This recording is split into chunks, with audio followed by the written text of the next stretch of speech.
Disappear from your own home, literally stepping over the threshold. On the closed and crowded territory of a residential complex located in a very safe area, in the largest city of a prosperous country. When they're waiting for you downstairs, and all you have to do is take the elevator down to the first floor. How can that happen? Nicole Louise Morin was born on April 1, 1977 in Toronto, Canada. Her parents, Jeanette and Art Morin, divorced when she was very young.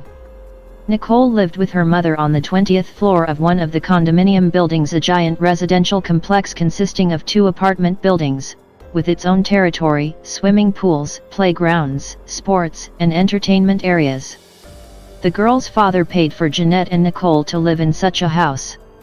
He also paid all taxes for his ex-wife and sent $50 a week for material expenses. Art himself worked as a driver of a dry cleaning car and lived separately. Police reports describe Nicole as a white girl approximately 4 feet, 1,220 millimeters, tall and weighing 51 pounds, 23 kilograms, as of July 1985, with brown hair and brown eyes, a mole on the right side of her forehead, and protruding ears. Ears pierced. A characteristic detail of the appearance is the gap between the front teeth. July 30, 1985, Tuesday. It was a very hot summer day. The temperature in the sun reached 40 C. It was a long weekend, because these days in Canada fell holidays. It was common for children living in apartments in a giant complex to swim in an outdoor or indoor pool, which, according to a resident of that house, were then available in all such residential complexes. So, 10:30 a.m. Nicole, at her mother's request, goes down to the lobby on the first floor to pick up the mail. Then she goes back to the apartment on the 20th floor and tells her mother that she is going to go swimming with her friend Jennifer in the pool. The girls agreed to meet in the lobby and go together to the indoor pool located at the back of the apartment complex. Over the next 15 minutes, Nicole changes for the pool. She is dressed brightly and prominently, wearing a peach-colored bathing suit with colored stripes on the front, a bright green hairband, and red flip-flops. The girl also had a peach-colored blanket and a purple towel. Nicole contacts her friend on the intercom and says that she is going down right now. After this conversation, Jennifer waits about 15 minutes downstairs before calling the apartment again. "Isn't Nicole coming down yet?" Jennifer asks. "She's probably on her way to you," Jeanette replied. Around 11:00, a few minutes to 11 this time is considered the most likely, Nicole says goodbye to her mother and leaves the apartment. Since then, traces of Nicole Morin have been lost, and more than 30 years later neither the girl herself nor any of her belongings have been found. No suspects, no witnesses, no evidence. No one could confirm that she had entered the elevator. No one could confirm that she was leaving the building.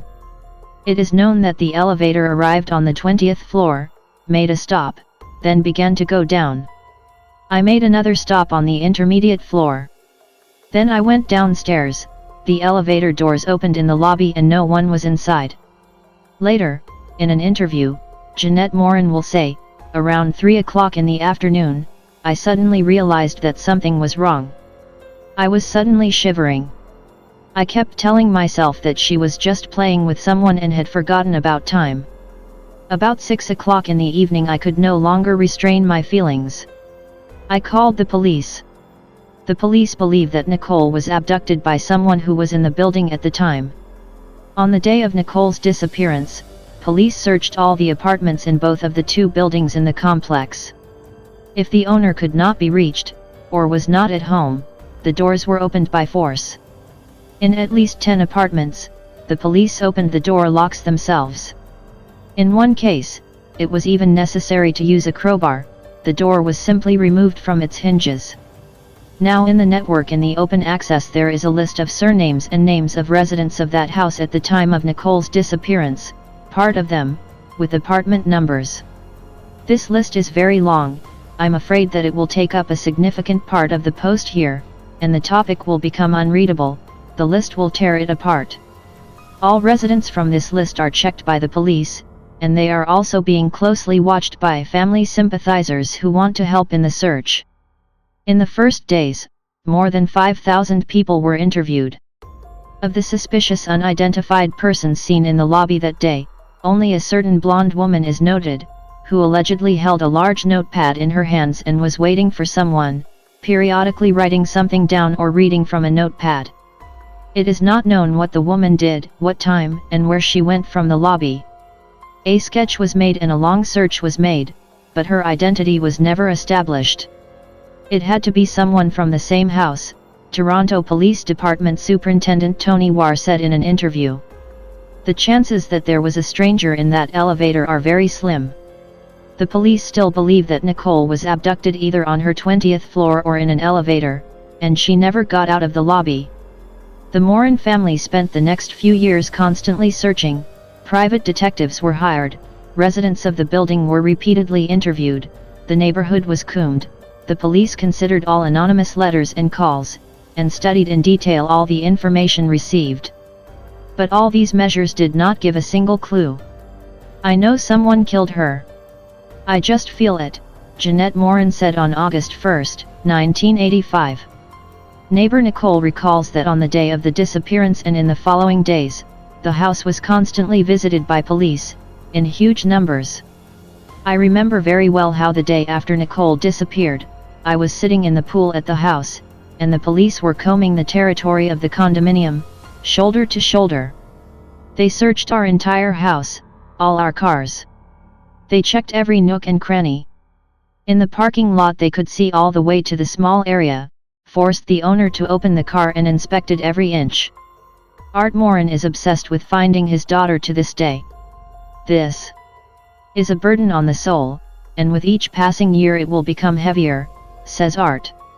Jeanette Morin died of a heart attack in 2007 without knowing what happened to her daughter. Public arguments in favor of the fact that Nicole could have been kidnapped by an unknown person. 1. The indoor pool was separated from the street only by a metal fence. Someone could have watched her all her previous visits to the pool. 2. Each mailbox in the lobby had its owner's apartment number written on it. Someone could have been in the lobby when Nicole was picking up mail from her mailbox and found out her apartment number. 3. Only an individual key is required to access the underground parking. In order to leave there by car, the key is no longer required. Comments from residents who were the same age as the missing Nicole at the time of the events. No one blamed the mother for not worrying about where the girl was missing. At that time, all children between the ages of 5 and 11 were free to walk with friends or again alone, disappearing on the street from early morning to late evening.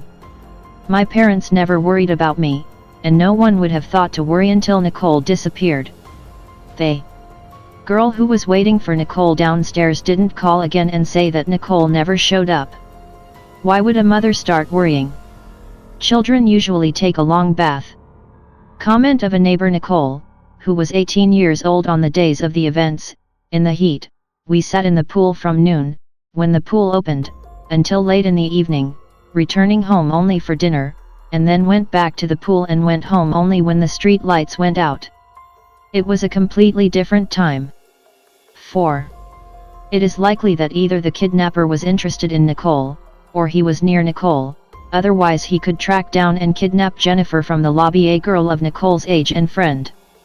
In 1987, Nicole's father put forward the theory that Nicole could have been kidnapped by someone from his church community, and it could be that the girl herself knew about it and even helped stage her abduction. According to her father's words, which were first heard only in his interview in 1987, 2 years after her disappearance, 2 months before her disappearance, Nicole, while in school, wrote in a notebook, "I am going to disappear, I am going to disappear." Art Morin belonged to the community of the Worldwide Church of God. In our days, the investigation continues. Police officer and childhood friend, Nicole, Melissa Lashuk. She and Nicole were the same age. Melissa was 7 at the time of Nicole's disappearance, and best friends, went to school together and walked. At the time of Nicole's disappearance, Melissa was leaving Toronto to live abroad with her relatives in Portugal. Melissa lived in the same building. We used to swim in the pool all the time, says Melissa.